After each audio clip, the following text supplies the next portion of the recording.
I'm Anna Shacker, and this is my persuasive speech. It's my audience. 1, 2, 3, 4, 5.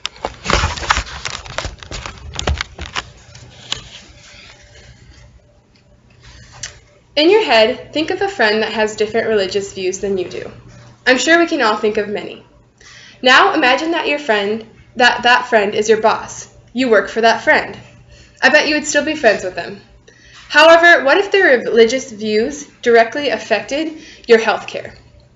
Suddenly, it didn't matter what you believe in, but instead all about what they believed in. Would you still be friends with them? There's a large amount of talk in the past month about a Supreme Court case involving a craft store that many of us have probably purchased crafts from before, Hobby Lobby.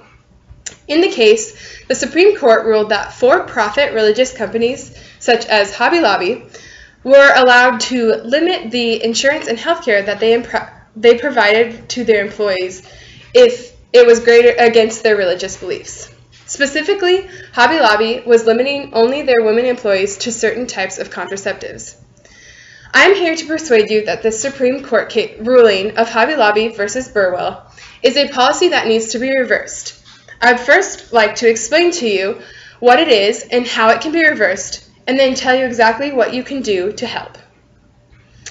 I would first like to explain to you what the court case is all about and how it affects us all. In March of 2010, Congress enacted the Patient Protection and Affordable Care Act. As a part of this act, a contraceptive mandate requires businesses who provide health care for their employees to provide coverage for contraceptives, according to the National Women's Law Center of Washington, D.C. According to Warren Ritchie in his article, Hobby Lobby 101, in this bill, 20 FDA-approved contraceptives are covered. Some of these include intrauterine devices, also known as IUDs, birth control, and then emergency contraceptives such as Plan B and Ella. If employers do not want to pay for these contraceptives for their women employees, then they will have to be taxed a large fine. For-profit secular businesses such as Hobby Lobby are trying to opt out of these large fines by saying that their religion goes against 4 of these 20 contraceptives, and then 2 of them are contraceptives that are emergency contraceptives such as Plan B and Ella, which are also known as the morning after pill and the week after pill. The other 2 are intrauterine devices that block implantation of an egg into the uterus. Hobby Lobby owners believe that a fertilized egg or the implantation of an egg constitutes pregnancy. Therefore, these 4 types of birth control constitute an abortion. Hobby Lobby owners, David Green and family, argued that this contraceptive mandate goes against their religious freedom. The problem is that not all employees who work for the owners of Hobby Lobby feel the same way about abortion, a very gray subject.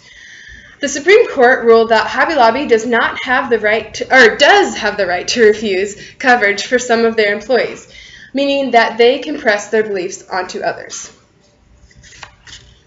Next, I would like to tell you that the ruling can and should be reversed, and how that could happen.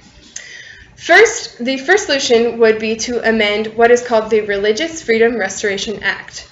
This act is why companies think that the contraceptives are against their religious freedoms.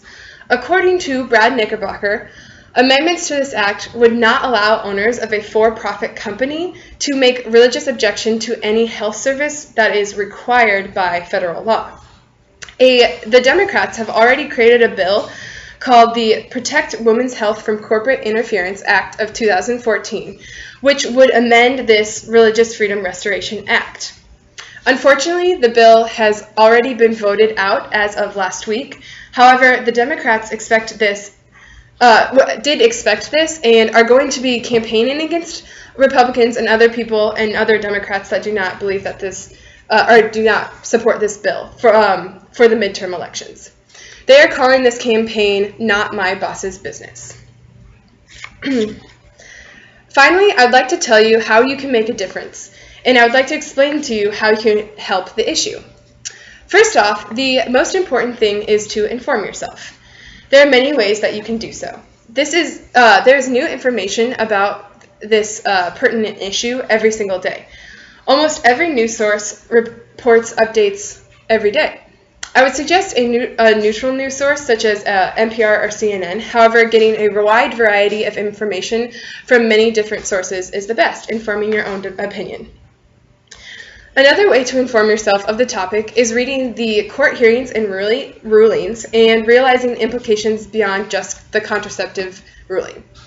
For example, Justice Ruth Bader Ginsburg, in her opposing statement, points out other implications of this court ruling by asking, would the exception